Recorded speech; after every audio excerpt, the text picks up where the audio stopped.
Hi, we're in the North Shore talking to Nicholas Chambers. You can call me Nick. Oh, cool. Then I will. Then I'll definitely... Or Mr. Chambers is... I can't call you Mr. Chambers. Just Nick. You can. That's also fine. Mr. Nick Chambers. Okay. Okay. So Mr. Nick... Oh, so Nick, tell me, what... You're not from... Are you from Pittsburgh? No, I'm actually not from Pittsburgh. I'm a native of Sydney, Australia. But, you know, before I moved here, I was actually living and working in a city called Brisbane, which is, it's like 2 hours north from Sydney on a plane on the East Coast. So the beginning of where the Great Barrier Reef is, pretty much, if you can imagine that on the East Coast. I think I've heard of Brisbane. Okay. Brisbane, Australia. Yeah. Okay, not Pittsburgh. So there's some tricky things like that. There could be a Brisbane, Pittsburgh. Well, that's true. But there isn't. But what brought you to Pittsburgh? The weather or... Yeah, the weather was, definitely one factor. But, you know, actually the other one was I worked on a really large Andy Warhol show at a public art museum in Australia, which was this was like 2006, 2007, Southern Hemisphere summer. And a year or two before that, I came out to Pittsburgh to do some research on Warhol's work. So I spent a whole bunch of time at the Warhol Museum, but also kind of got to know the city a bit. I was actually...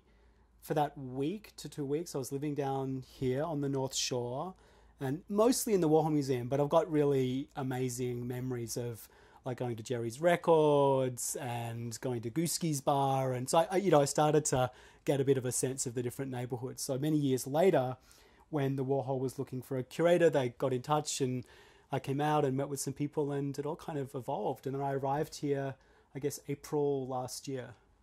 So, yeah, and I've been living on the north side ever since I arrived. That's very cool. And I guess Warhol grew up here, not grew up in the north side, right? But he grew up in like South Oakland, yeah. So, and a lot of people think that Pittsburgh influenced his art style a lot. Do you think that that's true, or?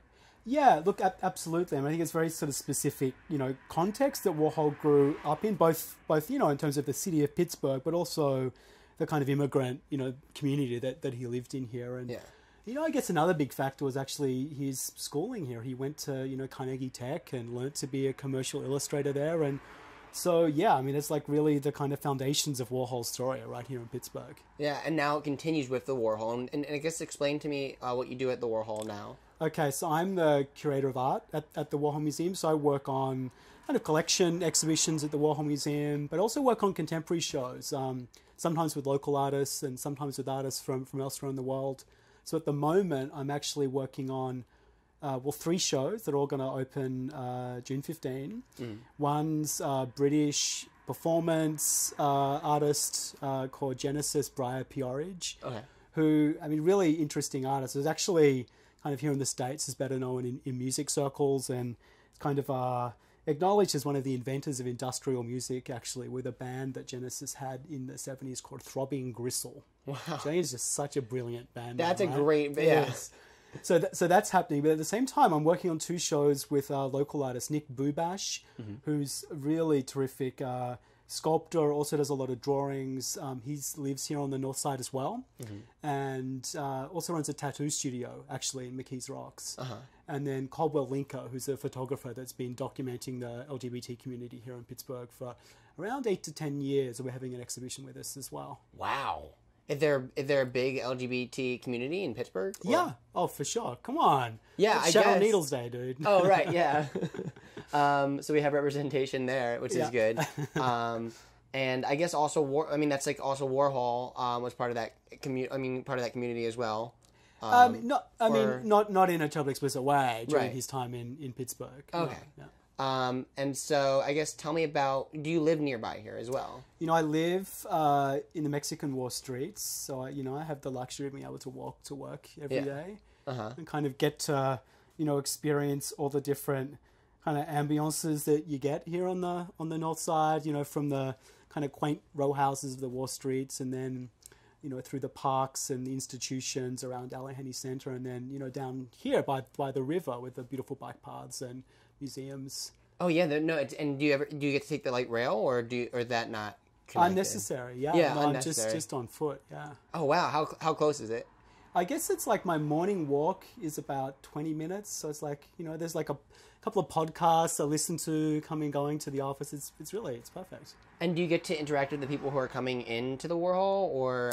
Absolutely, yeah. No, I'm really kind of involved with visitors and our members groups, kind of giving tours of the collection and talking a lot about Warhol's work. So what kind of people do you see like coming in? Is it mostly students, or is it like a lot of older type people, or? It's incredibly diverse. I mean, I think we get a really strong audience of younger people at the Warhol, but, it depends so much on the time of year as well. I mean, obviously, when there's a game on, there's a very kind of specific, kind of audience that's like coming through the museum. But yeah, it's really diverse. Huh. Yeah, no, I guess the area that you're in like really positions you to like, take in those kinds of people. Like whatever, when people are coming down to the Science Center, people coming down to the Rivers Casino, like I guess you get some influx of those kind of people as well, and people who are not just there for the Warhol.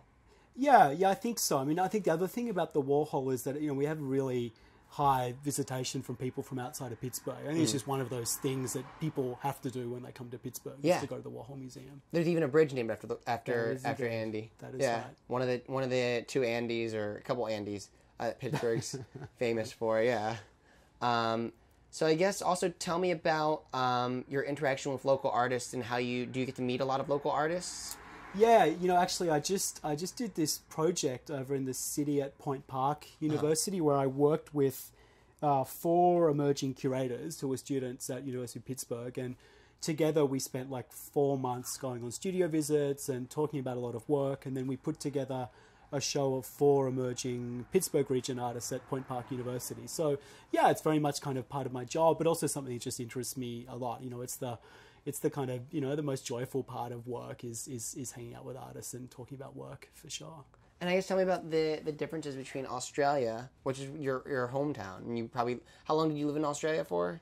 Well, I grew up in Australia, so I've traveled a bit for work over the years, but I've went through school there, and all my family in Australia. But what are the differences though? The difference, Pittsburgh and Australia? Where to start on that one? Yeah. Australia's, it's. I think one of the things that I find interesting about being here in the States is that from Pittsburgh you can drive to a couple of hours and you're in a completely different place, both geographically and culturally. Like, it feels very different if you drive from here to Cleveland, for instance. But in Australia the distances are so vast, and there's like 20 million people in the country, but everyone more or less lives in 4 different cities. So one doesn't have that kind of luxury that you have here of driving a short distance and then feeling like you're in a completely different country. So that's been a really compelling thing for my wife and I, is like getting to know the kind of area around Pittsburgh. And there's a lot of hills. I think that also, like, when people describe like like a distance in Pittsburgh, people are like, "Oh, it's really far," but like it'll only be like half a mile away, and I think it's just maybe crossing over a river factor. Yeah, totally. But I think that's one thing in moving here that I find quite surprising when I have visitors. No one expects Pittsburgh to be as green as it is. And you're really kind of aware of nature in a way that, no one ever thinks about. When you think of Pittsburgh, you think of industry, and there's this sort of picture of Pittsburgh from the middle of, last century. But it's like, nothing could be further from the truth. Like the 50s, just looking behind us here with what a beautiful day for it, huh? Who wouldn't want to walk to work every day? Yeah.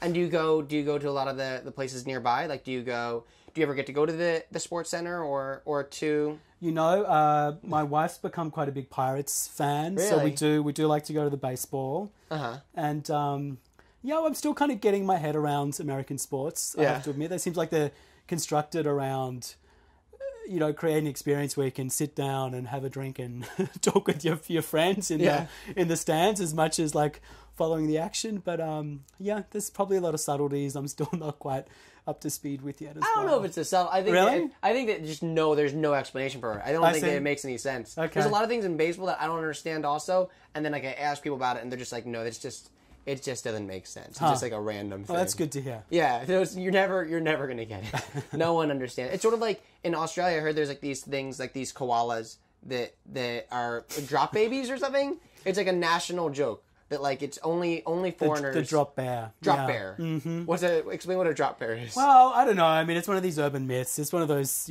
things that's like a trick you like to play on people who aren't from Australia. That's very nice to trick the tourists who aren't from Australia and be like, they're the bear that will come out and attack you, like a koala type bear. But thank you so much for coming on the show. It's been a pleasure. And talking about the Warhol and the North Shore and this wonderful area. Great. Cool. Thanks a lot. Mate. Cheers.